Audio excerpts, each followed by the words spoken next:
A Crystal church is recovering after two separate small fires broke out around Christmas. Fans are going now nonstop at Cornerstone Church in Crystal in an effort to get rid of the smoky smell. On Christmas Day, a fire broke out in one of the HVAC units on the roof. A Good Samaritan passing by saw smoke and called 911. And then the next morning, a roof repairman spotted another fire in another HVAC unit while doing work. We had the HVAC company out yesterday, along with insurance adjusters, fire inspectors. They have looked over everything.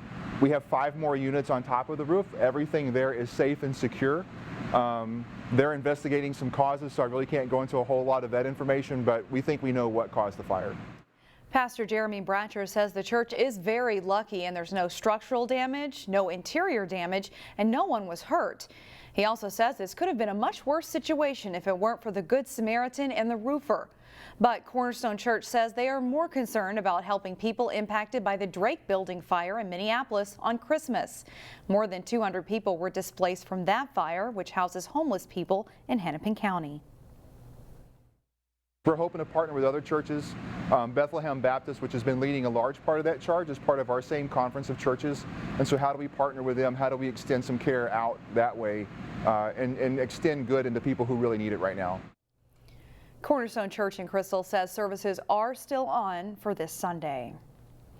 Plymouth's Interfaith Outreach and Community Partners is hoping to get some last-minute donations for its biggest fundraising push of the year. For 23 years, people have slept out in boxes, tents, and cars to raise awareness about homelessness and other social issues. Donations from the Sleep Out helps to fund Interfaith's emergency housing, food shelf, transportation, and child care programs. The money also benefits Interfaith's neighborhood program, which helps families living in affordable housing units in Plymouth and Medina. The program reaches over 800 families in the 9 affordable housing neighborhoods that we work in, and if families work alongside us for a while, we can really help them achieve their goals by connecting them with resources that are already in the community. Interfaith is trying to raise $2.6 million by December 31st, and they're about $300,000 away from that goal. You can still donate online or stop by their facility in Plymouth on the corner of Highway 101 and County Road 6. If you're looking for fun activities to kick off the new year, reporter Pafua Yang has a roundup of fun events that are happening right here in our own backyard. With midnight fireworks and a huge New Year's Eve celebration, Topgolf in Brooklyn Center has you covered. They're going to be throwing a huge party, they're going to have entertainment, chef-inspired meals, and like a holiday buffet. So that's kind of great if you're just hanging out with a bunch of adults, leave the kids at home maybe for that one. The celebration goes from 9 p.m. to 1 a.m. on New Year's Eve. But if you can't stand big parties, there's alternatives at Eastman Nature Center and Coon Rapids Dam Regional Park. They both have like a snowshoe hike going on. The Eastman one's really fun because they also have a bonfire and s'mores. On New Year's Day, the event in Coon Rapids runs from 10 till noon. And at the Eastman Nature Center, the fun goes from 1 to 3 p.m. But if you'd rather be inside, feel free to go to the beach during New Year's Eve at Maple Grove Community Center. Here at the Maple Grove Community Center, we have the New Year's Eve beach party coming up. So really fun event for the whole family with plenty of fun activities. The Community Center will also offer ice skating, games, crafts, music, and a balloon drop. There's going to be a big balloon drop in the gym, so that'll be really fun, you know, to kind of get the ball drop experience for the whole family and without going to New York.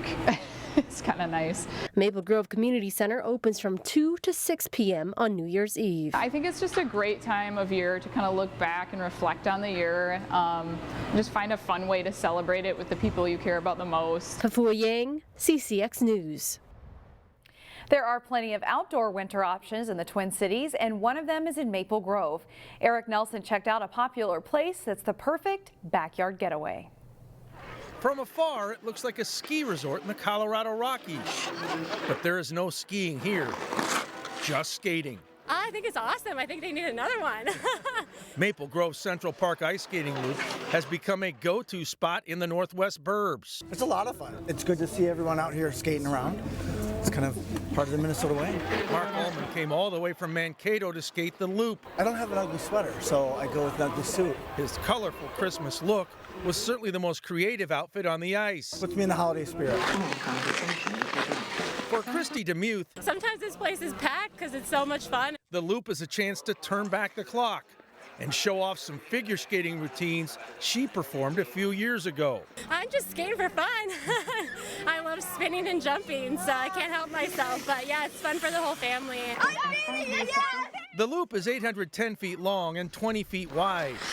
This ice skating trail has something for everyone, from hockey players to newbies, and it attracts people from the Twin Cities and beyond. I like that you can come with your family and you can just come to skate and enjoy yourself. I'm surprised there aren't more of these in Minnesota. It's such a Minnesota thing. So The ice at the loop is kept in perfect condition I love it. Now it's just, yeah, it's like dancing on ice. because it gets resurfaced often by a Zamboni. There are also places to warm up outside and inside. The ice is always great. It's always a good time out here, and I love skating outdoors in the winter. Now, if you have your own ice skates, you can use the loop for free. If you don't have any, they can rent some to you for $6. Reporting for Backyard Getaways, I'm Eric Nelson, CCX News.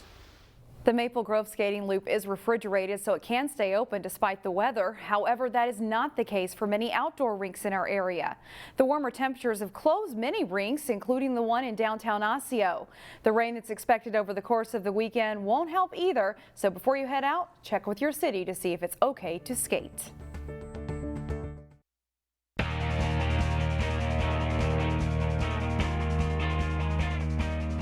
It's holiday tournament week for most local high school hockey and basketball teams. The Wayzata boys hockey team is hosting the Tradition at the Pick tournament, a partnership with the Tradition in the Park tourney at St. Louis Park Rec Center. The Trojans beating Hill Murray in the first round. Pioneers get 2 goals late in the first period. Seamus Regan's point shot deflected in by Charlie Strobel for a 2-0 lead. Wayzata gets on the board in the second. Tucker Ness zips the point shot home for a power play goal. The third period is action-packed. Carson Peters' shot deflects off a body to Hayden Davison, and he tucks it in for the tying goal. Good work on the wall by Hill Murray's Henry Eischen, and his pass finds Nick Pierre for a shot and goal. Pioneers are back in front. But Wayzata doesn't fold. Jack Seaman sets up Jack Kimlinger on the doorstep, and we're tied at 3. And then in overtime, Wayzata captain Ben Lidke steps out from the corner and rips the high shot for the game-winning goal. Trojans' unbeaten streak goes to 7 with a 4-3 victory. They're facing St. Michael Albertville in the second round Friday. Benilde-St. Margaret's is the host team for the Tradition in the Park portion of the tournament. The 3-day event started Thursday there as well. Benilde facing Holy Family. Benilde leads 1-0 after 1, but the Fire draws even early in the second period. Lucas Jorgensen with the goal here. Tyler Heisey splits the Benilde defense and walks in. His shot stopped, but Jacob McPartland pops in the rebound. It's 2-1 Holy Family. The Red Knights level the score just 37 seconds later. The knuckle puck shot by Charlie Warner finds its way in, and it's 2-2. Early in the third, Benilde pulls ahead again. Nate Schweitzer sets up sophomore Adam Marshall for the one-timer. The Red Knights go on to win 4-3. After facing Lakeville South Friday, they'll play Minnetonka Saturday. The Armstrong-Cooper girls hockey program is hosting a holiday tournament for the 24th straight year. The puck drop for their Holiday Classic Thursday. Wings facing the St. Paul Henry Sibley Riveters in the quarterfinals. No score in the first when Mackenzie Johnson gets a chance from the slot. And Veronica Morse makes the save. At the other end, Lindsay Botts handles a bouncing deflection, and this game is scoreless after a period. Kelly Crandall's Armstrong-Cooper team dominates the second. Claire Sonderall stopped on a breakaway, but she chases it down and sets up Paige Lloydault in front for the goal. The Wings break the deadlock, and they lead it 1-0 through 2. In the third, Johnson fires and Lloydault deflects it in as the Wings grab a 2-0 lead on a power play. A huge edge and shot starting to pay off. And then a minute later, Carol Cook changes directions and gives it to Libby Plath. Over to Lauren Kruger for the goal. Armstrong-Cooper wins 3-0. They face Bemidji in the semifinals Friday. Osseo-Park Center is in the Armstrong-Cooper girls hockey tournament for a first time in a number of years. The Stars face the defending tournament champions from Willmar in the quarterfinals. The Cardinals' Maya Monson will skate into the slot and fires Willmar's first shot on goal of the game into the net for a 1-0 lead 2.5 minutes in. Just 8 seconds later, McKenna Larson passes ahead to Nina Dawson, who fires a shot home, and it's quickly 2-0 Willmar. Osseo-Park Center gets on the board before the end of the period.